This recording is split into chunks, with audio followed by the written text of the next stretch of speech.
Mathieu Takizala. Bienvenue, monsieur Mathieu Takizala. Je vous remercie, cher Jean-David. Voilà. Faudra-t-il acheter de véhicules neufs ou véhicules d'occasion? C'est un peu ça sur cette thématique que nous allons beaucoup plus.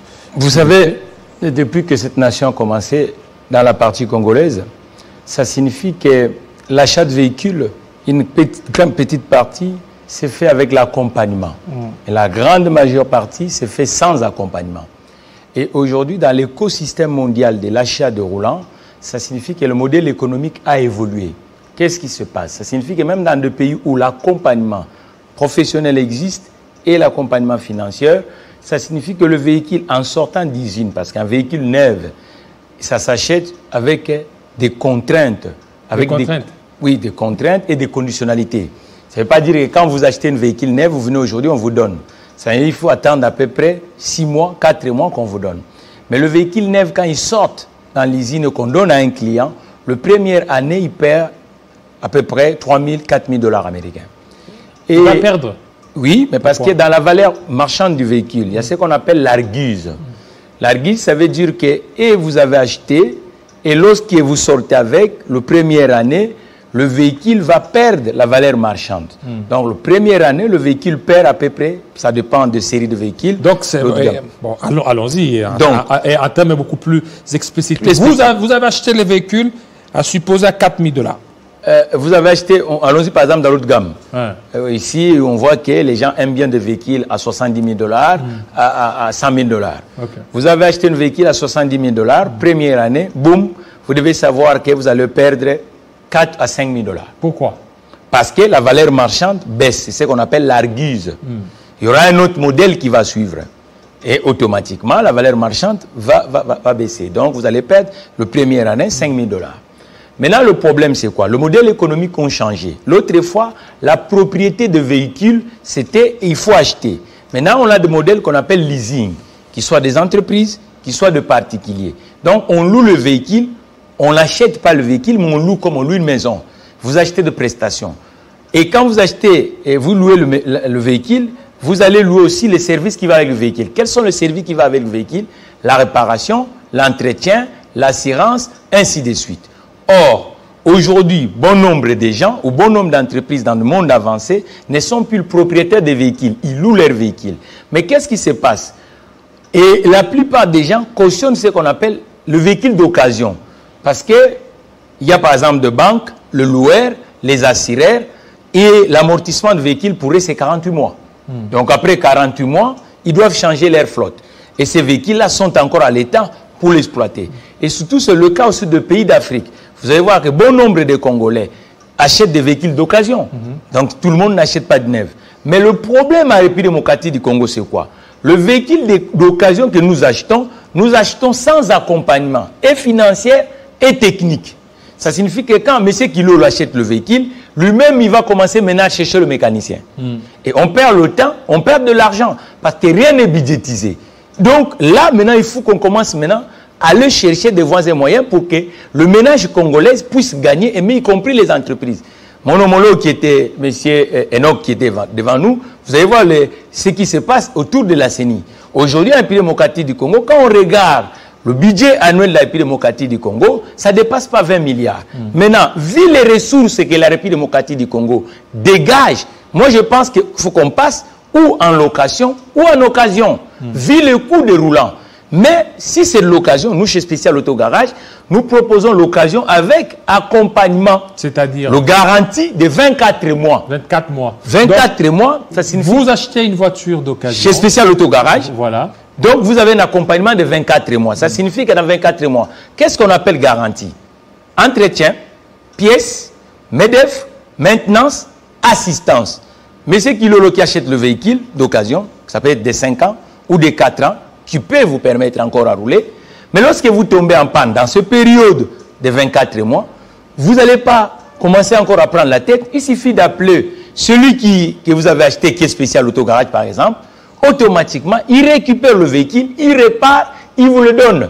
Et puis, ce qui est encore en plus, ça veut dire que les jours où vous manquez le véhicule, automatiquement, il y a un véhicule de prêt. Or, aujourd'hui, ça ne se fait pas à République démocratique du Congo. Et de l'autre côté, on va aller récupérer tout ce qui s'est fait dans l'informel, on fait dans la formalité pour créer de l'emploi. Parce qu'il ne faut pas oublier qu'aujourd'hui, en République démocratique du Congo, bon nombre de Congolais n'ont pas le travail, et surtout dans les domaines techniques. La plupart des techniciens congolais restent du côté de bord de la route parce que les institutions qui peuvent leur donner de l'emploi est absent. Et puis l'adrénaline technologique de plus en plus commence à fuir la République démocratique du Congo parce qu'on a accompagné l'informel. Donc il faut maintenant qu'on cherche à gagner du terrain technique et du côté économique.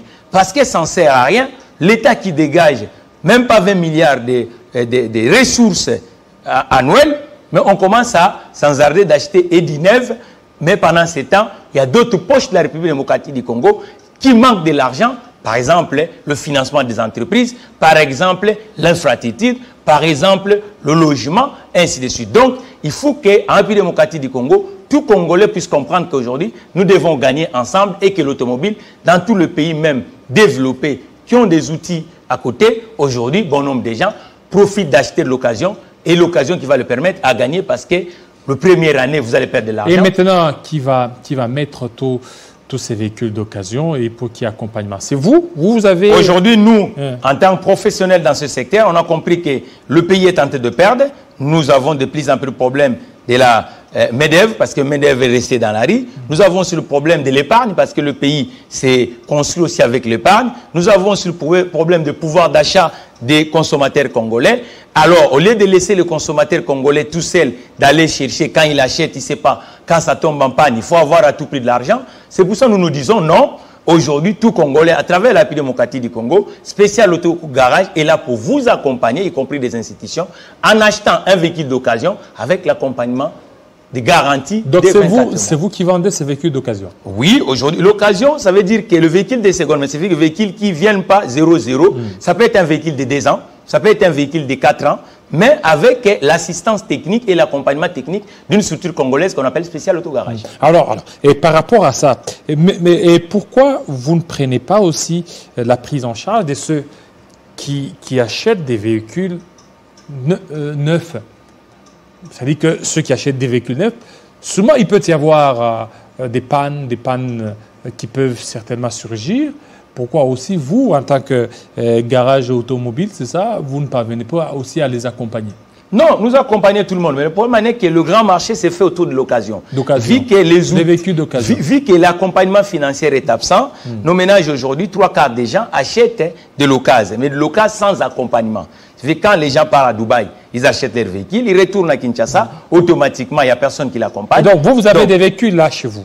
Non, aujourd'hui, cher Jean-David Gulolo, si vous avez besoin de véhicules, ça ne sert à rien d'aller chercher de gauche à droite. Allez droit chez le spécial auto-garage, il va vous accompagner. Mais on dit qu'ils soient des véhicules industriels, qu'ils soient des véhicules il y a d'autres qui disent que vous êtes un peu cher là. Non, non, non. Nous comprenons la physionomie sociologique et socio-économique de la République démocratique du Congo. Nous voulons, parce que le problème c'est quoi? Il faut qu'on regroupe nos achats, notre consommation autour de l'automobile. Aujourd'hui, la consommation autour de l'automobile est plus tentée vers l'informel et pendant ces temps, comme on ne regroupe pas, qu'est-ce qui se passe aujourd'hui? Les Congolais perdent de plus en plus. Et à défaut, quand vous achetez, le transport c'est cher, la douane c'est cher, l'accompagnement technique est absent, lorsque le véhicule tombe en panne, vous devenez piéton, ainsi de suite. Donc tous ces accompagnements-là sont absents. Donc c'est pour ça que nous disons qu'aujourd'hui, qu'est-ce qui se passe? Regroupons nos achats autour des interfaces structurelles telles que spécial autogarage pour que nous puissions, parce que les véhicules ne sont pas fabriqués en République démocratique du Congo, ils sont fabriqués dans les autres pays lointains. Au lieu que les achats des Congolais passent via l'informel, maintenant il faut cautionner que les achats des Congolais passent à travers des interfaces professionnelles pour que nous puissions gagner en République démocratique du Congo dans cette ingénierie, dans les 3 aspects, social, environnemental, technique, économique. Parce qu'aujourd'hui, il y a de plus en plus de problèmes sociaux en République démocratique du Congo. Alors maintenant, vous, tel que vous êtes là, les moyens pour avoir tous ces véhicules-là d'occasion, vous les avez trouvés où? Bon, aujourd'hui, Spécial Autogarage a ses partenaires. Dans tous les horizons, le véhicule arrive, qu'on appelle le fournisseur ou le grossiste en véhicule. Donc, automatiquement, qu'est-ce que nous voulons? Nous sensibilisons les Congolais, qui soient les entreprises ou les institutions, et les particuliers, lorsqu'ils veulent l'acheter, aujourd'hui vous achetez en compta. Les institutions financières sont absentes à côté de vous. C'est pour ça que nous voulons que nous regroupons d'abord autour d'interfaces comme Spécial Auto Garage et on va aller même via, parce qu'aujourd'hui nous avons une banque d'assurance qui s'appelle Sonance. Normalement, Sonance doit accompagner les automobilistes congolaises. Il ne suffit pas de les rassurer, mais il faut les accompagner aussi pour les achats. Au lieu qu'on laisse des Congolais, à chaque fois, quand ils veulent acheter leur véhicule, qu'ils achètent en compta, ou s'ils veulent réparer le véhicule, il faut avoir à tout prix de l'argent. Donc, mais comme on avait cautionné les formels, moi, en tant qu'entrepreneur dans l'automobile, je dis non, on ne peut plus continuer comme ça. Il faut qu'on fasse gagner la République démocratique du Congo. C'est pour ça que nous disons, lorsqu'on va regrouper et les achats en service et en roulant, automatiquement, ceux qui sont marchands de l'argent qu'on appelle le banquier seront obligés de travailler avec le consommateur congolais à travers l'interface qu'on appelle Spécial Auto Garage. Les grossistes sont là. Donc aujourd'hui, ça ne sert à rien d'aller acheter le véhicule chez un mandataire automobile qui n'est même pas à Kinshasa. Même il est à Kinshasa, il n'est pas représenté comme un garagiste, mais il est représenté comme un boutique qui vous monte. Mais quand vous tombez en panne, et vous allez chercher la pièce vous-même. Non, ça ne sert à rien. Il faut qu'on gagne. Donc vous avez même toutes les pièces, des pièces oui, mais parce que normalement... Parce que souvent ici, on aime beaucoup plus aller au niveau de Kimpoanza pour avoir des pièces là-bas. Et vous avez toutes ces pièces-là? Non, et c'est ça l'avantage des institutions telles que Spécial Auto Garage. Normalement, cher Jean-David, même le véhicule neuf, avant de vendre au grand public, automatiquement, le constructeur ne vend pas le véhicule. Le constructeur vend le véhicule à travers des interfaces qu'on appelle garage structurel ou concessionnaire. Et automatiquement, avant de vendre, les garagistes doivent connaître la technologie qui est à l'intérieur, les particularités, le pièce de rechange, et ainsi de suite. Au cas Kinshasa aujourd'hui, il y a certains modèles qui sont arrivés ici, pièces de rechange n'existent pas. Je peux vous dire par exemple, j'ai un compatriote qui vit en Afrique du Sud et qui a acheté un véhicule de marque américaine ici, qui est dans un grand garage ici de la place de Kinshasa. Et ça fait 8 mois que ces messieurs ne peuvent pas récupérer le véhicule parce que les pièces de rechange à Kinshasa ne se retrouvent pas. Et ils ont commandé... 8 mois. Ils ont commandé à l'étranger... Quel véhicule? Une grande Cherokee, marque américaine. Et ils ont commandé à l'étranger. Cette boîte est arrivée. Bizarrement, le véhicule ne bouge pas. Il m'a appelé. Et aujourd'hui, je vous dis que demain, il va récupérer le véhicule parce que via Spécial Auto Garage, on arrive à résoudre certaines problématiques. Des véhicules comme Grand Cherokee, comme Ford, là, leurs pièces ne sont pas vendues ici? Parce qu'il y a des véhicules, par exemple, vous prenez Fiat, il est plus représenté chez nous. Rover, il est plus représenté chez nous. Par exemple, Ford, il est plus représenté chez nous. Abraham Lincoln, il n'est pas représenté chez nous. Il y a d'autres véhicules qui sont plus représentés chez nous parce que vous achetez, mais vous venez ici automatiquement. Et vous faites quoi? Vous achetez? C'est-à-dire que, comme par exemple le Grand Cherokee, la pièce manquante là, vous l'aviez commandée? Oui, mais en tant que professionnel, nous collaborons avec les autres professionnels dans des pays d'approvisionnement des véhicules. C'est à travers eux. Parce que lorsqu'un professionnel travaille avec un autre professionnel, c'est différent. Au lieu de laisser les Congolais d'aller acheter eux-mêmes, nous ne gagnons pas. Le pays n'avance pas de ce côté. Et automatiquement, quand ça arrive ici, on ne tient pas compte à beaucoup des éléments. Il y a des gens qui se procurent des gros cylindrés pendant où la République démocratique du Congo n'a pas assez de routes. Il n'y a pas d'autoroute ici. Donc il y a beaucoup d'éléments qui échappent le consommateur congolais, qu'ils soient structurels et particuliers, ou les consommateurs professionnels. Oui, maintenant, vous, par rapport à ça, c'est bien tout ce que vous avez dit. Est-ce que vous tenez compte aussi du panier de la ménagère? Oui, mais c'est ça. En fait, le problème, c'est quoi, cher Jean-David? Ça signifie que l'automobile, le garagiste a un rôle. Il a un rôle vraiment très, très important. Lorsque M. Kilolo se présente dans le guichet de Spécial Auto Garage, nous devons tenir compte d'abord de beaucoup d'éléments. Il gagne combien? Vous voyez, à Kinshasa, on parle plus de la corruption. Pourquoi il y a la corruption? Parce qu'on ne traçabilise pas les choses. On laisse plus d'informels émerger. Monsieur Kilolo gagne combien? Monsieur Kilolo fait combien de kilomètres la journée? Monsieur Kilolo, les entretiens de ce véhicule qu'il va acheter, il ne faut pas que ça l'appauvrit. Il faut que ça l'aide à produire. Donc, tous ces éléments, le Congolais ont oublié. Ça fait qu'on achète le véhicule, de plus en plus, lorsque le véhicule tombe en panne, et on n'a pas de moyens. C'est pour ça que nous disons, fini avec ces erreurs du passé. Allons-y avec Spécial Auto. Lorsque M. Kilolo achète le véhicule d'occasion ou neuf, il a 24 mois où le véhicule est pris en charge par le professionnel congolais qu'on appelle Spécial Auto Garage. Donc vous tenez compte. Vous êtes là, vous roulez, et lorsqu'il ça tombe en panne ou entretien, vous retournez le véhicule. Oui, parce qu'il y a un problème d'argent ici à Kinshasa. Et beaucoup de gens évitent beaucoup plus aller vers des garages comme le vôtre, disant que c'est un peu cher. Ils aiment beaucoup plus avoir des mécaniciens, des mécaniciens du quartier, des connaissances qui s'y connaissent, qui vont certainement arranger à l'amiable. Cher Jean-David, il y a des révolutions qui sont en train de se faire aujourd'hui dans le monde de l'automobile. Le numérique et le courant faible. Non, l'électrique et le courant faible qu'on appelle électronique. Ça signifie qu'aujourd'hui, même dans des pays où le développement, où la technologie est avancée, le fameux mécanicien d'image n'existe plus. Ça signifie qu'il faut avoir et l'équipement, et la technologie, et le base de données pour donner la solution à M. Kilolo. Ça signifie qu'aujourd'hui, acheter d'une façon dispersée, vous n'êtes pas gagnant. Le Congolais n'est pas gagnant. Ça signifie que lorsqu'on regroupe nos achats, automatiquement, on devient important vis-à-vis des fournisseurs et vis-à-vis des acteurs qui vendent des véhicules. Mais puisque nous consommons l'informel, automatiquement, vous voyez que la plupart des Congolais sont perdants. Quand on part là-bas, vous savez qu'il y a certains modèles de véhicules à Kinshasa, les gens disent que non, écoute, Faranango vite. Pourquoi? Parce que la personne qu'on a déposé le véhicule, automatiquement, il n'arrive même pas à comprendre comment il faut l'entretenir, comment il faut faire la mise en jour, ainsi de suite. Non, il faut avancer. Et surtout que nous sommes dans le régime de chômage de masse.